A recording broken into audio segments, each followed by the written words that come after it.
Hello students, in today's class we are going to learn 4th standard English lesson number 9, that is time for everything.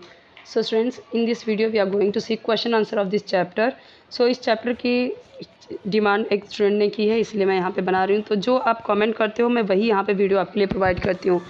ठीक है. सो यहाँ पे देखिए ये आपकी ये जो पोएम है इसके बारे में कुछ लिखा गया है. The poet tells us that there is a time for everything. अगर आपने पोएम अच्छे से आपको नहीं समझा तो यहाँ पे मैं आपको बता दे रही हूँ कि यहाँ पे पोएट कह रहे हैं कि टाइम ही यहाँ पे सब कुछ है.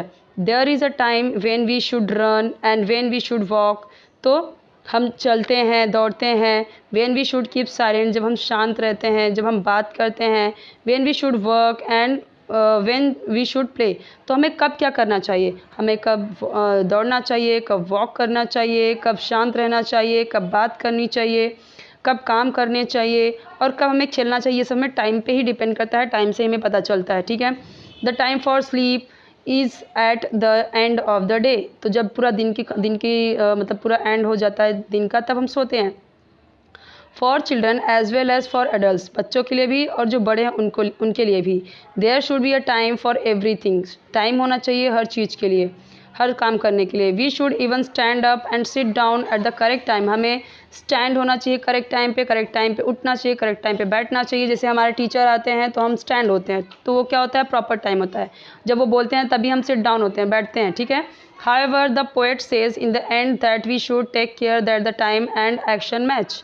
तो यहाँ पे पोएट कहना चाहते हैं कि जो भी हमारा टाइम होता है, हमारा जो एक्शन है वो मैच करना चाहिए. ठीक है. सोने का टाइम अगर आप खेलना चाहते हो, सोने के टाइम अगर आप पढ़ना चाहते हो और पढ़ने के टाइम आप खेलना चाहते हो या सोना चाहते हो, तो ये क्या हो रहा है, ये टाइम और एक्शन मैच नहीं हो रहा है. सो time and action should be match. Okay. अब यहाँ पे क्वेश्चन आंसर देखिए. When is it time for sleep? It is time for sleep at the end of the day. अभी मैंने आपको बताया पोएम में कि एंड ऑफ द डे हमारा सोने का टाइम होता है. What is meant by there is time for everything you do? So it means that whatever you do has to be done at the appropriate. यहाँ पे ई आएगा, T के बाद ई. ठीक है. यहाँ पे ई भी आएगा और correct time.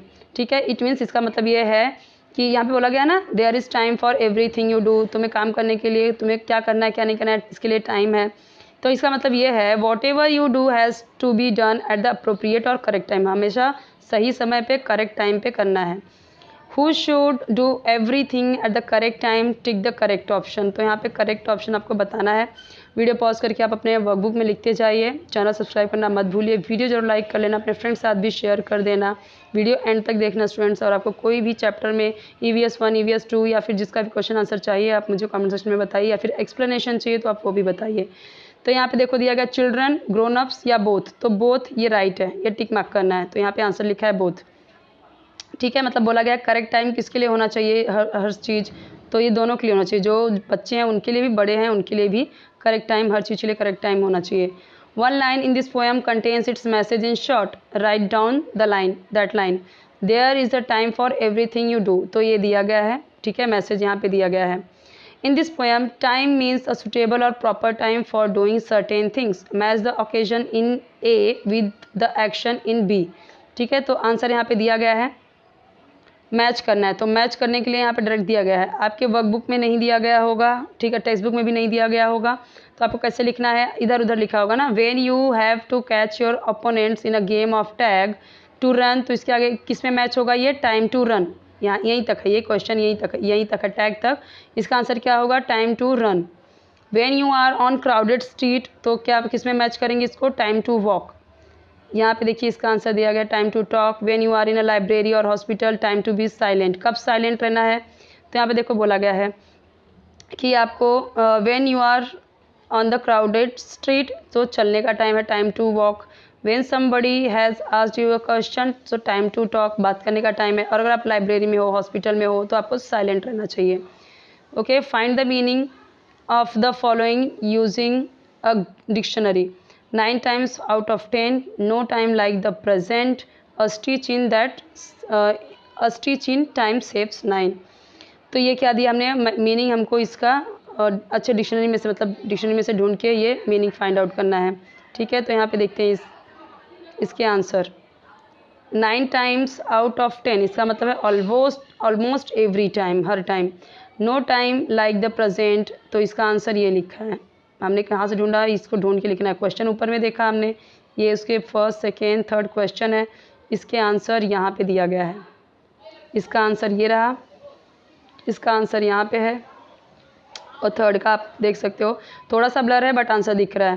First stitch in time saves 9, it is better to deal with something immediately because if you wait it may become more difficult. तो यहाँ पे बोला क्या गया है, ये बेटर होता है कुछ जल्दीबाजी में करने के लिए, क्योंकि अगर आप वेट करते हो तो ये ज़्यादा डिफ़िकल्ट हो जाता है।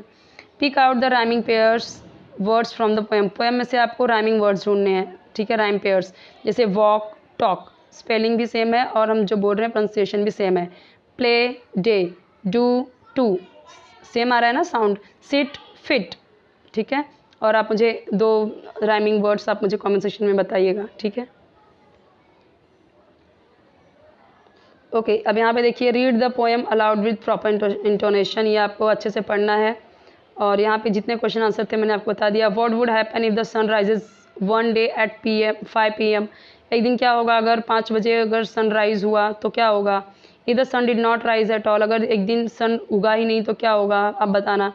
If it start raining heavily in February, अगर फरवरी के टाइम में, ठीक है, यहाँ पे गर्मी रेनी सीजन नहीं है, ये तो ठंडी का टाइम, लेकिन इस टाइम पे अगर भारी बारिश हुई तो क्या हुई, बहुत ज़्यादा ठंडी बढ़ जाएगी। If animals began to talk, अगर एनिमल्स बात करने लगे तो क्या होगा। If the earth started going round the moon, अगर जो अर्थ है वो मून के राउंड अगर चक्कर लगाने लगा तो क्या होगा। ये सब आपको ओरल है, आपको ओरली करना है, ठीक है। लेकिन अगर आपको क्वेश्चन आंसर इसका चाहिए तो आप मुझे कमेंट सेक्शन में बताइए, अगर आपके लिए इंपॉर्टेंट हो तो। लेकिन वर्कबुक में ये सारी चीज़ें दी नहीं होती है, जितना क्वेश्चन आंसर आप में था उतना मैंने आपको बता दिया। कोई डाउट है तो कमेंट सेक्शन में पूछना मत भूलिए, वीडियो लाइक करना मत भूलिए, ओके।